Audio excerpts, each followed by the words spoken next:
So why did he need a black director? Could a white director not have? It's not produced this color, work? it's culture. Explain the difference, because I think we're in Steven a space Spielberg right did Schindler's List. Martin Scorsese did Goodfellas, right? Steven Spielberg could direct Goodfellas. Martin Scorsese probably could have done a good job with Schindler's List, but they're cultural differences. Did you catch that curveball? The whole thing starts with someone wondering if a white director could handle a story deeply rooted in black culture. Denzel jumps in with some serious wisdom, saying it's not just about skin color, it's about those unique experiences you can't fake. Then he drops a super relatable example about the smell of a hot comb on Sunday mornings. If you know, you know.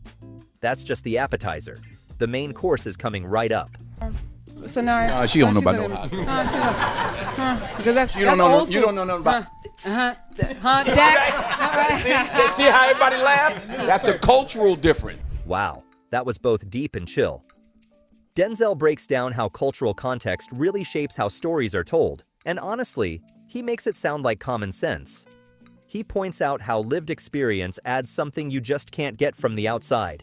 He makes it so clear that you're probably nodding along without even noticing. Think that was interesting? Trust me, it gets even better. Producing a film that's culturally germane to a particular time and a particular people. You know, even the Martin Luther King, JFK, Jesus trilogy, triumvirate that was on the wall. We didn't have that on our wall, but our next door neighbor did. And that's what you're talking about. Can we talk about how funny that was? They dive into this whole nostalgic chat about those classic wall portraits. Martin Luther King, JFK, Jesus. You know the ones. It's both hilarious and touching as they swap stories about who had what on their walls growing up. Turns out, even wall decor can say a lot about cultural differences. And if that made you smile, what's next is pure gold. Jesus on your wall with JFK? Some of the family members, but not JFK. I didn't have that up there. No. Okay. But I went in the houses where that was there. I really went into a lot of houses. I grew up in Kansas City, and absolutely saw that. Absolutely saw Jesus that. That Black Jesus story? Pure comedy. Denzel cracks everyone up recalling how his brother brought home a black Jesus, and their mom was like, nope, not in this house, and made him take it back. It's hilarious, but also kinda deep, showing how people can be scared to embrace their identity fully. Just when you think it's all laughs, things get even more real. I think August Wilson gives us power to be who we are, and I think that's the beauty of That ending, though? Perfect. Denzel wraps it all up by giving props to August Wilson, who he says gave black folks the power to be proud of who they are. He talks about how Wilson's work makes room for people to be their true, unapologetic selves. It's a mic drop moment that leaves you thinking. Don't tune out yet. There's always more where that came from. But on TV was at the men's final at the U.S. Open. Yes. You were in Djokovic's box. Yes. And you were the first hug he gave when he came up.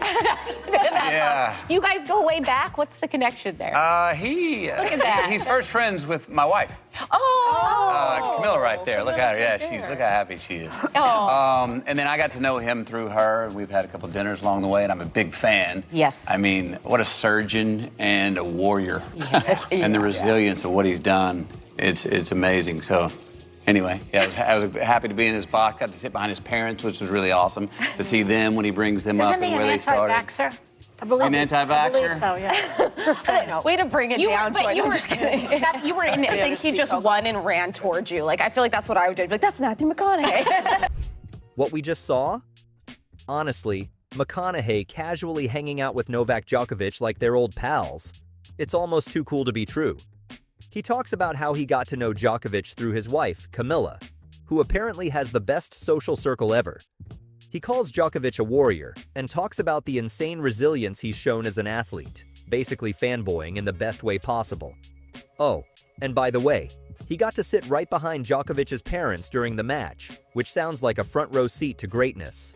And just when you think that's the coolest thing, it somehow gets more personal.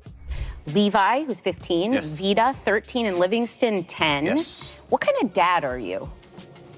That's a probably loaded Kind of question. dad. I'm a good dad. We got 20 minutes for this answer. I'm working on it. Look, being a dad was the only thing that I ever knew I wanted to be. Oh. I knew that at 8 years old. I remember shaking hands with my dad's friend who he would introduce me to, and he was a big sirs and ma'ams man. And I noticed that everyone I would say yes, sir, to over the years when I was 8, it's like, oh, the one thing that's common is they're all fathers. Maybe that's why I'm calling them sir. And I was like, that's my aspiration. That's when you become a sir as a man. And that was my idea when I was 8, and I still believe it in a lot of ways. Okay, that was pretty wild. But this next part, total dad mode incoming. McConaughey goes deep into how being a father was always his dream since he was 8 years old, which honestly makes him sound way more responsible than most of us at that age. He reminisces about meeting his dad's friends and thinking, yep, I want to be like these guys. He talks about how parenting is more about guiding kids and embracing their differences, not about shaping them into mini versions of yourself. It's heartfelt, relatable, and a little funny too, especially when he mentions how DNA surprises you once you actually have kids. Next up, get ready for something that'll hit you right in the feels. You for being so outspoken against violence and gun violence in particular. And you're a Texan, and you spoke so passionately at the White House last year in the wake of that shooting at Robb Elementary in your hometown of That's why we're Uvalde. wearing these little pins, Yeah, right? yeah. Your For wife Uvalde. held up one of the victims' green Converse. Her name was Maite Rodriguez. Her mother, Anna Rodriguez, sent these to us. And to learn more about it, you can check our website later. Whoa, that was heavy. But wait, it's about to get real serious now. McConaughey opens up about the aftermath of the tragic shooting at Robb Elementary in his hometown, and how he and Camilla got deeply involved in pushing for change. He talks about the emotional moment when his wife held up the green Converse of one of the victims, and how that symbol became a key part of their advocacy. Their Green Lights Grant initiative was born out of that pain, with the goal of helping schools secure funding to improve safety. Honestly, just hearing him talk about how much they've done is enough to make you pause for a second. But wait, because next he reveals something super frustrating. Months after the bill's been passed is that very few applications are going in from the school districts. And for those that are applying, very few are getting granted and awarded. So the money's still there. And we're like, wait, where's the gap? Well, we found out that these superintendents have to fill out these grants to the government. A lot of them are driving the school bus and they're the PE teacher, and this grant process is 50 pages and it's intimidating. Wow. And I don't know about y'all, but I have trouble making it through filling a custom card out without having to scratch stuff out. It is intimidating, so they don't have the expertise at the time. The government wants these grants to be filed. They want to spend the money. It's use it or lose it money. And if we don't spend that money that the government has by 2026, it could be reallocated. Man, who knew getting money for school safety could be such a pain? McConaughey explains how even though billions of dollars were set aside for safer schools, very few schools have actually received the funds. Why? Because the application process is ridiculously complicated. Think 50 pages of government jargon. He jokes about how hard it is to fill out a grant without messing something up, and honestly, same. His team stepped in to help school districts handle all that paperwork, basically becoming lifesavers for a lot of superintendents, juggling a million things at once. And just when you think it's all about schools, he drops a little bomb about his possible political future. State of Texas, do you think political office is in your future? Can you see that? If it's where I would deem myself to be most useful, Yeah. yes. Do you think you could get elected in Texas being anti-gun? Do I think I could get elected in Texas being anti-gun? One thing about if me in politics is to give you a direct statement right there is playing a game that I'm not interested in playing. Okay. You talk about the richest 85 people on the planet, right? Yeah. It's income inequality.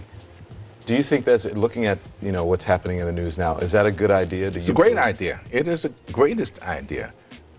We have a much more vibrant society when we don't have such a vast chasm between the haves and the have-nots. We need that middle ground that we call the middle class, the people who buy everything, people who use the products that the rich are creating, if they're creating anything other than wealth, right? So it's what's happening with the Chinese economy right now. They're changing their whole outlook because they need consumers. Yeah. And without a middle class, you're not going to have consumers. You're not going to have it at the level that we normally would have it. Man, that was such a solid take. Freeman really knows how to break down complex stuff without making it feel like a boring lecture. He kicks things off by calling out the huge gap between the rich and everyone else, pointing out how a strong middle class is what keeps things running. According to him, the super rich aren't exactly out here buying up everyday stuff, so it's regular folks who drive the economy by spending money. He even uses China as an example, explaining how their economy is shifting because they need more consumers. Makes total sense when you think about it. Honestly, Freeman made a great point, and if you thought that was interesting, wait until you hear what he says next about race and opportunity. Can't. Today? Cannot, yeah. No. You don't? No, I don't. I don't. Hey, you and I, we're proof. Why would race have anything to do with it? Put your mind to what you want to do and go for that. It's kind of like religion to me. It's a good excuse for not getting there. Yeah. Whoa, that was pretty unexpected. Freeman didn't just tiptoe around the whole race topic, he jumped right into it. He straight up says race isn't the main factor holding people back today, which might shock some folks. Instead, he's all about personal responsibility and mindset, basically telling people to stop blaming external things and just go for what they want. He even compares it to religion, saying it can be a convenient excuse for not reaching your goals. Whether you agree or not, you've got to admit that's a bold take, and if you think this was blunt, just wait, because he's about to go in on the media next. When this is over, can we move on? And if you talk about it, it exists. Right. Yeah. It's not like it exists and we refuse to talk about it, but making it a bigger issue than it needs to be is the problem we have. Okay, now things are getting real. Freeman's clearly fed up with how much race gets brought up in the news. He opens up about how exhausting it is to constantly talk about race, saying it feels like it's the only conversation happening on TV sometimes. Sure, he acknowledges that race is an issue, but he also thinks we're making it bigger than it needs to be by focusing on it all the time. It's one of those moments where you're like, yeah, I kinda get where he's coming from. After all that serious talk, you'll be glad to know the vibe takes a turn for the better when his birthday comes up. No, you got that on 37. 37. Yeah. We have a little Gee whiz. surprise for you. Can we get it? There you go. Oh, no. That's more like it. There you Happy birthday, sir. Thank you, Don. Finally, something a bit lighter. Because after all that deep talk, we needed it. The interviewer casually brings up Freeman's birthday, and you can almost feel the room relax a bit. It's a quick mention, but it's nice to end things on a positive note after such an intense conversation. Honestly, who doesn't love a good birthday shout-out? Anyway, this whole chat was equal parts insightful and unexpected, leaving you thinking, man, I could listen to Freeman talk all day. Recently, you made some headlines for saying that you felt gun control laws wouldn't deter terrorists. Explain to folks. Well, you know, these are these things where, first of all, I was in a situation, we do what we call the dog and pony. Right. We're out doing the dog and pony selling a picture, and you get kind of, sometimes you get what you feel is slightly ambushed by somebody who's really got an agenda, and that's sort of, I think, that's my opinion of what happened to me the other day. The last thing I like to watch is entertainers or actors get political. It's just something I can't stand watching. What just happened? Russell came out swinging with some straight-up honesty. He kicks things off by admitting he felt ambushed during a previous interview about gun control and terrorism. He shares that he dislikes when actors or entertainers get dragged into politics, making it clear it's not something he enjoys watching or being part of. Despite this, he felt the need to clarify his stance since the conversation got tied to his latest movie. Keep watching. This conversation gets way more thought-provoking. No, I was asked to put it in context somehow with this movie. You know, my personal feeling is that there's a big difference between Fantasyland and reality. Fantasyland is what we do. You're either writing something, writing a song, writing a book, doing a movie, doing a television show. That's Fantasyland. And that's where that stuff belongs. In reality, when we're dealing with things like terrorism, and whatnot. We're all going to have different opinions on how to do it, and how to deal with it. Yeah. Mine happens to be that I think there's a very strong reason Founding Fathers had for the Second Amendment, and that is that no government ever hasn't had to fight its own people, and its own people hasn't had to fight. Wow, Russell really didn't hold back here. He draws a sharp line between fantasy, entertainment, and reality, real-world issues. He explains that while fantasy is great for books, songs, and movies, real-world problems like terrorism need serious practical discussions. Russell then gives his perspective on the Second Amendment, saying it exists to protect citizens in case they ever need to defend themselves, even against their own government. And just when you thought it couldn't get deeper, he takes on the challenge of civil debates next. Its own government. We had our Civil War. If that Second Amendment hadn't been there, those people would not have had the opportunity to do what they considered was defending their life, their way, their style of living. So I agree with that. I think that's an important part of our existence, and it's basically that simple. I think that people more object to the excesses of the Second Amendment, not the Second Amendment. It's these And that's where the debate comes in. That's what, I think it's too bad that the debate can't remain kind of civil too, and that's hard to do. That was bold, wasn't it? Russell makes a solid point here. He thinks debates about the Second Amendment often spiral into arguments over excesses, rather than the core issue. He laments how difficult it is to keep these debates civil, given how emotional and complex the topic is. It's clear he respects differing opinions, but he wishes the conversation could remain more respectful. But hold on, because now he gets real about the human cost of terrorism. One of those things that, it's like I talked about, sometimes talking about terrorism, whatever we do, and we all have our opinion on that too, whatever we do, we're a little late for the people who've died. And if you know somebody, or you know a child that was maimed in that situation, I got a strong feeling that one's opinion has a tendency to change that. So I just leave it open for interpretation by all different people and just say we're all in this together. Man, this part hit hard.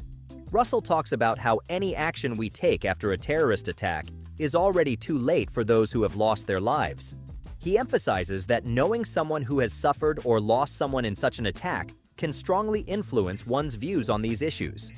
His takeaway: everyone has their own interpretation, and ultimately, we're all in this together trying to figure things out.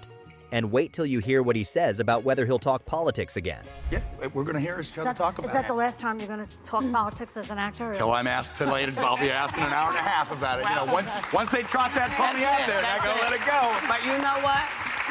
If we have to be in it with somebody, I'm glad we're in it with you. Now that was a refreshing bit of honesty. When asked if he'll discuss politics as an actor again, Russell doesn't make any promises. He jokes about being asked these questions whenever something comes up, hinting that it's not really his choice.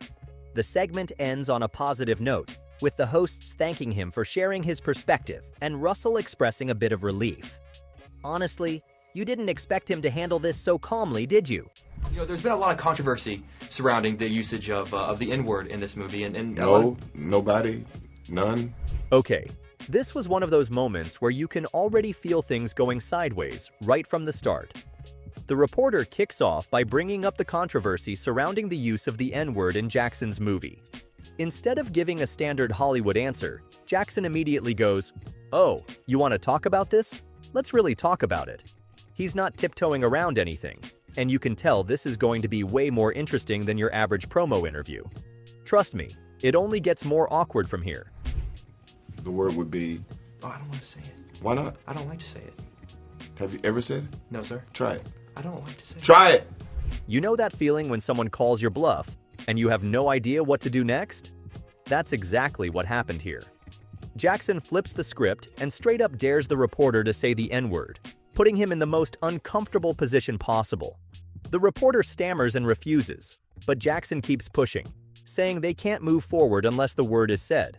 Honestly, you've got to give Jackson credit for not letting this slide. It's intense, it's bold, and it's definitely not what the reporter expected. Really? Seriously? We're not going to have this conversation unless you say it. You want to move on to another question? Okay. And oh boy, the tension is just getting started. At this point, It's like watching a really awkward game of chicken. Who's going to blink first? Spoiler. It's definitely not Jackson. The reporter looks like he wants to crawl under the table, but Jackson stays cool, waiting for him to either say the word or come up with a new question. You can feel the silence stretching out, and it's making everyone uncomfortable, including the people watching. Honestly, if you thought things were awkward now, just wait, because it gets even more painful. This part is so cringy it's almost hard to watch. You know when someone's trying to get out of something, and it's obvious they're scrambling? That's exactly what's happening here. The reporter awkwardly tries to dodge Jackson's challenge, fumbling over his words while clearly wanting this whole thing to end. Meanwhile, Jackson isn't backing down, calmly holding his ground like, "Nah, we're not done here yet." You can't help but laugh a little at how bad this has gotten. And somehow it gets even more awkward before it's over. Awesome. I don't want to say it. Come on. After all that build-up, you expect some kind of big finish, but nope, it just ends in the most awkward way possible. The reporter never says the word, Jackson doesn't push further, and the whole thing just fizzles out like an awkward text conversation that ends with K. You can almost feel the tension still hanging in the air as they try to move on. But let's be real, no one's forgetting this moment anytime soon. It's one of those interviews where you're left thinking, did that really just happen? And yes, it totally did.